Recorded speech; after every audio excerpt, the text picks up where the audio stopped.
Hey guys, this is Tatiana from Fresh Green Tea, and I'm here today to talk about composting. And please excuse if you see my repeat outfit. I'm feeling energetic today, so I'm doing two videos.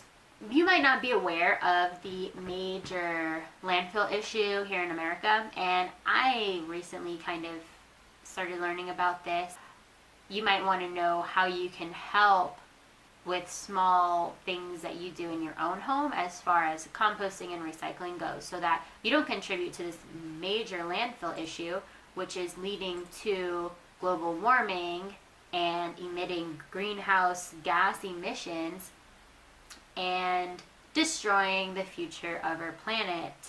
So I know I've had conversations with people that they're like, I don't care about future generations. Well, this video isn't for you. This is for the people that care about the world and what's to come.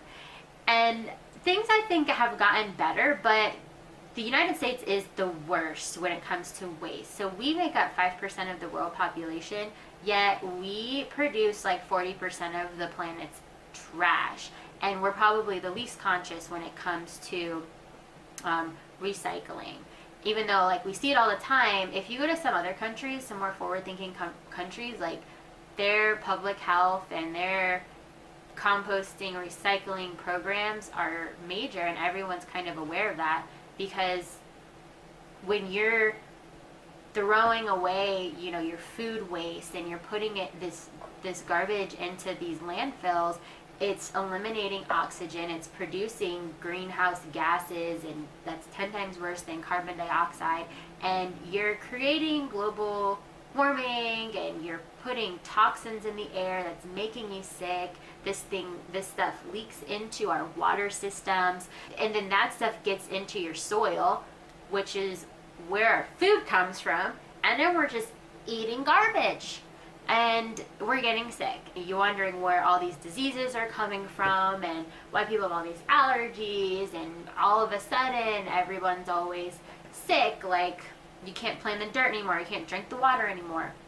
Well, that's all, there's a lot of variables, but I think one of the major things that we can do on a day-to-day is just recycle and compost. And so when I say compost, which I just started doing this and I'm still learning about that, it's pretty much taking your food waste and repurposing it into the soil. That would be uncooked food, not leftover cooked food.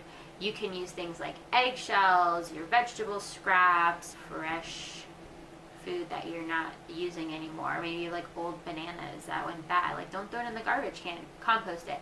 And that it's easy to say, but it's harder to do. So there's different levels of how you can compost. Obviously, if you live on a huge plot of land, that's great. If you have a backyard, that's awesome. But if you live in an apartment like me, you have to be a lot more intentional.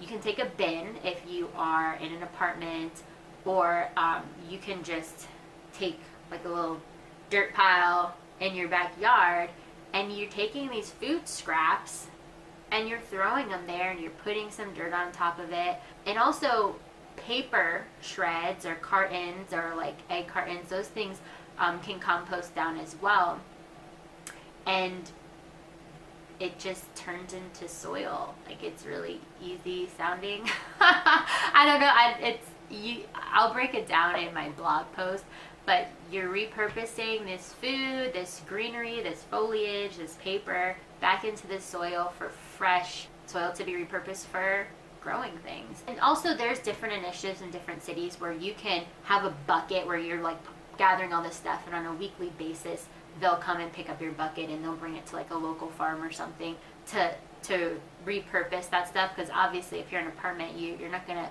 make dirt and then just have it. So I am so lucky that I have a coworker who, she lives on like a couple acres of land, and I have this bucket that I throw all my compost into, because I cook all the time and I have so much compost, and I bring it to her like every other week when it gets big, and I just keep it outside. I don't like to keep it inside because I'm not that good at it yet, that I don't know how to keep like flies and stuff away from it.